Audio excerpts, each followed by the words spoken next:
Hey everybody, it's Tyler, the Dungeon Master for A Race for Freedom, the first campaign from Tales from the Dragon's Den podcast.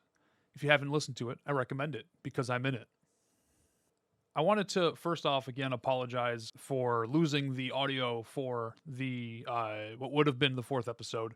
We're really coming to a climax with Runt's character and with Morath. Come to find out, as you guys heard in the last episode, spoilers, by the way. As you know, in the last episode, I rolled for Runt's character. I believe I rolled a 7.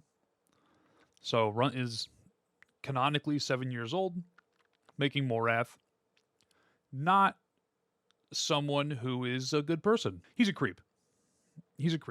And after finding Runt and realizing that she's a child, they decided to go and rightfully go kill Morath.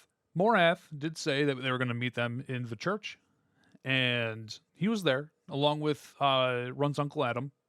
And it turns out that Morath was leading the brigade of a human trafficking ring in Brentwater Island's capital, Marshdeep, which is where this session would have taken place. And during the session, I'm not going to lie to you, not a lot happened because I was extremely underprepared for the session.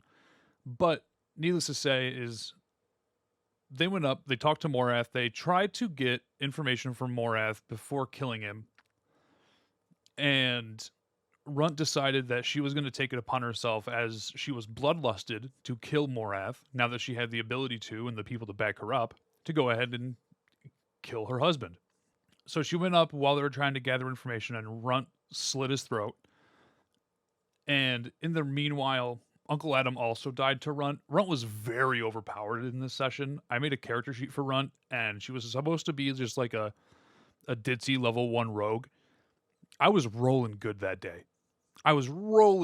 So Runt ended up doing finishing blows to all of the people. Uncle Adam, who, by the way, also isn't actually Runt's uncle, and is just a partner in crime with Morath, and also slit Morath's throat.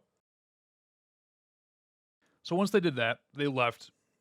They took a nap, a long rest, in Morath's house so Runt could gather her things. And as they were beginning to leave, they met up with a new character that I came up with, who is a traveling salesman, the best salesman in Brentwater Island.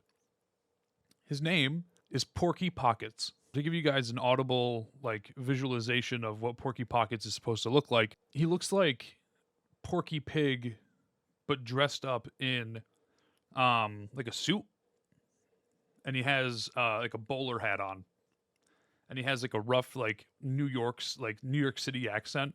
So I play him as like a Porky Pockets, how you doing? How you doing? Which I think is hilarious. And on top of that, he also has made a friend in Ixim, because Ixim revealed to Porky that he was a merchant back before he was in jail. So now, with that kindled friendship, they are now able to communicate with each other, and Ixim and the gang are able to sell items to Porky if they no longer need them for currency. And likewise, Porky will appear now and again throughout the adventure in Brentwater Island and possibly in other islands with items that the gang might want. It's as simple as that. So yeah, I'm pretty sure that was all that happened that was worth noting in the fourth episode. Because afterwards, I had to cancel the rest of the session because I just didn't have anything else ready. Oh, I'm forgetting one thing. So they met up with Porky Pockets. They kept moving. They moved on. They took.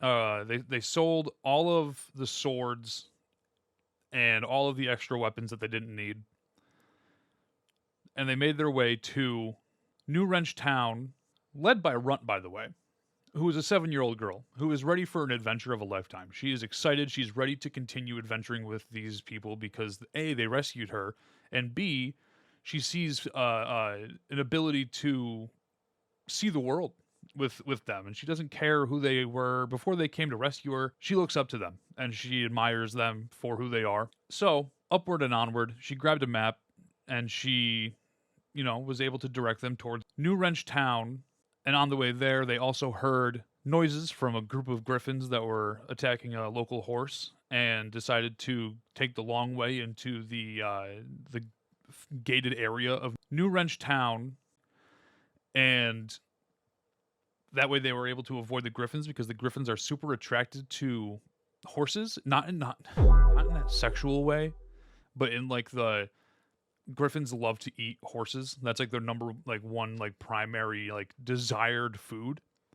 So they took the long way because they didn't want Beffrey to be eaten. Beffrey is the horse. And so now the next episode that you guys will hear, they will be arriving in New Rench Town. And yeah, I hope you guys enjoy the next episode, and I hope you guys have enjoyed the episodes up so far. Again, I apologize for losing the audio for this session. And although I won't promise that it'll happen again, the odds that it happens again is very unlikely, because I now have started downloading the audio immediately after we record. So, yeah. But if you guys are watching this on YouTube, make sure to subscribe to the channel and like the video. It really helps us a lot. And if you're listening to this anywhere you get your podcasts, make sure to rate us or give us a review. It can be honest as well. I encourage honesty in the reviews. That way it helps me understand what you guys like and what you guys don't like and what you want to hear more of. And if you want to follow all of our socials, you can. I'll have the links to our socials in the description of the episode or in the description below the video. And if you want to support us, you can over on patreon.com/Dragons Den Podcast, where we post all of our podcasts a day early and ad free once we start rolling in ads into the episodes, as well as the assets that were used in the episode that was just released. I will be uploading daily, I think, on Patreon right now to catch up, because I haven't been posting the assets, but I'm going to be. And a bunch of other benefits as well. You can go ahead and just check that out if you want to. And yeah, we appreciate you guys sticking around, and thanks for listening and watching another episode, or I guess recap of an episode that was lost and will never be able to be released, of The Dragon's Den. I'll catch you guys next Thursday at 8 a.m. See ya.